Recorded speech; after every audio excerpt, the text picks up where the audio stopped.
The morning mist hung low over the hills of Sussex as thousands of men prepared to fight for the future of England. It was October 14th, 1066. Before the sun set, one king would be dead, another would be victorious, and the course of English history would be changed forever. On a ridge known today as Battle Hill, two armies faced each other across a narrow valley. To the north stood the English army under King Harold Godwinson. Battle-hardened and determined, they occupied the high ground, forming a massive shield wall stretching across the crest of the hill. Below them stood the Norman army led by William, Duke of Normandy. William had crossed the English Channel with a single goal: to take the English crown by force. For Harold, this was a battle for survival. For William, it was a battle for destiny. The stage was set for one of the most famous clashes in medieval history. The English position was formidable. Harold had chosen his ground carefully. His men stood atop a steep ridge, forcing any attacker to fight uphill. The core of his army consisted of elite housecarls, professional warriors equipped with chainmail armor, round shields, and massive Danish battle axes capable of splitting shields and crushing armor with a single blow. Alongside them stood thousands of ferdmen, ordinary English soldiers called up from towns and villages across the kingdom. Together they formed a solid wall of shields and spears. As long as that wall held, the Normans would struggle to break through. William knew this. His army was more diverse and more sophisticated than Harold's. He commanded infantry, archers, and mounted knights. Unlike the English, William could combine different arms of warfare to exploit weaknesses and adapt to changing circumstances. But first, he had to break the shield wall. As dawn gave way to morning, Norman trumpets echoed across the battlefield. The battle had begun. William ordered his archers forward. Thousands of arrows darkened the sky. The missiles whistled toward the English line, but the results were disappointing. The English position on the ridge meant many arrows either struck shields or flew harmlessly overhead. The shield wall remained intact. William then committed his infantry. Norman foot soldiers advanced uphill, climbing the slope under a rain of insults and taunts from the English defenders. When they reached the shield wall, chaos erupted. Steel crashed against steel. Axes hacked into helmets. Spears thrust through gaps in armor. Men grappled and stabbed at point-blank range. The fighting was savage. Again and again, Norman soldiers hurled themselves against the English line. Again and again, they were thrown back. The housecarls wielded their enormous axes with devastating effect. Norman warriors were cut down as they struggled to force their way through the wall of shields. For hours, the English held firm. The high ground gave them a tremendous advantage. Every Norman attack required men to fight uphill against disciplined defenders who barely needed to move from their positions. By late morning, frustration was beginning to spread through parts of William's army. Then disaster struck. On the Norman left flank, panic suddenly erupted among the Breton troops. Whether caused by heavy casualties, confusion, or rumors that William himself had been killed, sections of the Norman line began to retreat. What started as a withdrawal quickly turned into a rout. Men fled downhill. Some threw away weapons. Others desperately tried to escape what they believed was a losing battle.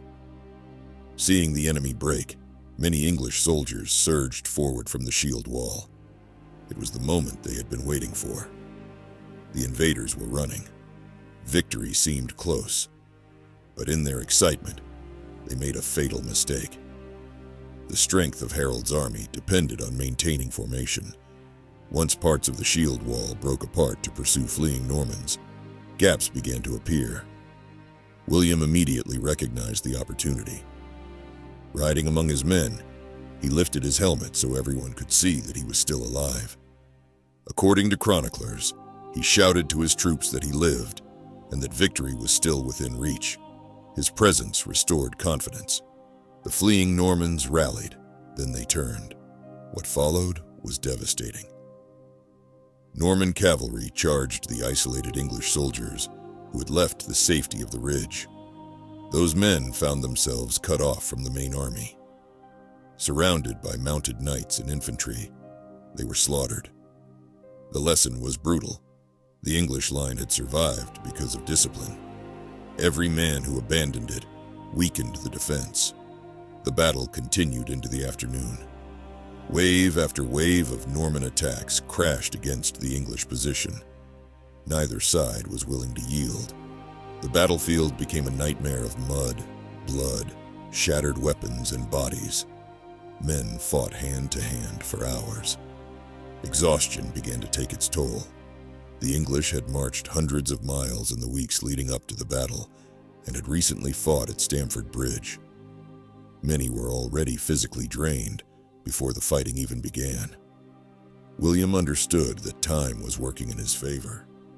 The longer the battle lasted, the more likely cracks would appear in the English defense. He adapted his tactics. Instead of relying solely on direct assaults, Norman forces began conducting feigned retreats. Small groups would deliberately fall back, pretending to flee. Some English soldiers pursued them. Then the Normans would suddenly turn and counterattack. Again and again, defenders were lured away from the shield wall. Again and again, they were isolated and killed. Slowly but surely, the English position began to weaken. By late afternoon, the once solid shield wall was no longer as strong as it had been that morning. Gaps appeared. Casualties mounted. The defenders were tired. The Normans sensed victory. Then came the most famous moment of the battle. According to tradition, Norman archers altered their angle of fire, shooting arrows high into the air, so they would descend onto the English positions from above. One of those arrows supposedly struck King Harold in the eye. The image became immortalized in the Bayeux Tapestry and remains one of the most famous scenes in medieval history. Whether Harold was actually killed by an arrow remains debated by historians. Some sources suggest he survived the wound and was later cut down by Norman knights. Others maintain that the arrow story is true. What is certain is that Harold died during the final phase of the battle. The King of England was dead. Around him, his personal bodyguard fought desperately. The housecarls formed a final defensive ring around their fallen ruler. They refused to abandon him. Norman cavalry and infantry attacked repeatedly. One by one, the defenders fell. Eventually, the last resistance collapsed. The English line finally broke. After fighting for nearly an entire day, the battle was over. The surviving English soldiers fled into the gathering darkness. Norman cavalry pursued them relentlessly. Many were cut down during the retreat. Others vanished into the forests and hills surrounding the battlefield. As evening descended over Sussex, thousands of dead and wounded covered the ground. The ridge that had seemed almost impregnable at sunrise now belonged to William. Against enormous odds, he had won. The victory at Hastings transformed England forever.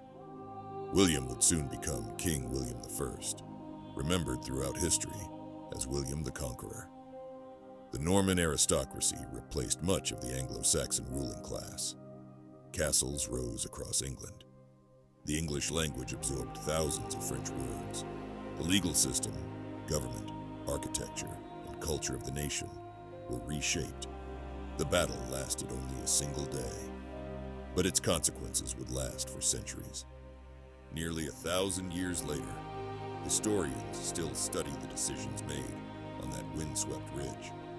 The discipline of the shield wall, the power of Norman cavalry, the effectiveness of feigned retreats, the death of Harold, the determination of William. Few battles have changed the destiny of a nation so completely.